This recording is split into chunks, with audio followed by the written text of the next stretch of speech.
ঢাকা থেকে খুলনা ও বেনাপোলে ট্রেন যাত্রায় নতুন দুটি ট্রেন চালু হচ্ছে 24 ডিসেম্বর অর্থাৎ আগামীকাল থেকে। 4 ঘন্টার কমে এই ট্রেন যাত্রা আগেও চালু হওয়ার খবর প্রকাশ হলেও চালু হয়নি, কিন্তু এইবার বাংলাদেশ রেলওয়ের টিকিট কেনার ওয়েবসাইটে এই দুটি ট্রেনের বিস্তারিত দেখা যাচ্ছে। তো আগামীকাল থেকে এই ট্রেন দুটি চালু হবে আশা করা যায়। হয়তো এই ভিডিও দেখতে দেখতে আপনি শুনেছেন এটি উদ্বোধন হয়েছে, চালু হয়েছে। তো ভাড়া ও সময়সূচির বিস্তারিত তথ্য এই ভিডিওর মাধ্যমে আপনারা জানতে পারবেন। প্রথমে জেনে নেই ঢাকা থেকে খুলনা ট্রেনের তথ্য।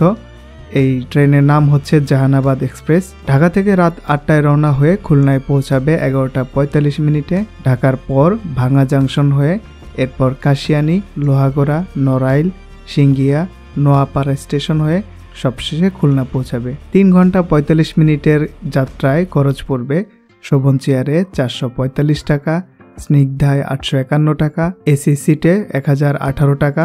আর এই একই ট্রেন খুলনা থেকে সকাল 6টায় রওনা হয়ে ঢাকায় পৌঁছানোর কথা 9টা 45 মিনিটে। ঢাকা থেকে খুলনার এই জাহানাবাদ এক্সপ্রেসের সাপ্তাহিক বন্ধ থাকবে প্রতি সোমবার।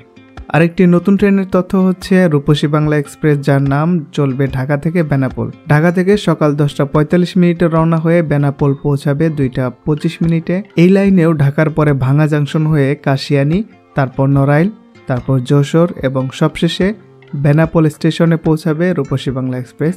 3 ঘন্টা 40 মিনিটের এই যাত্রায় খরচ হবে শোভন চেয়ারে 455 টাকা, স্নিগ্ধায় 869, এসি সিটে 1041 টাকা।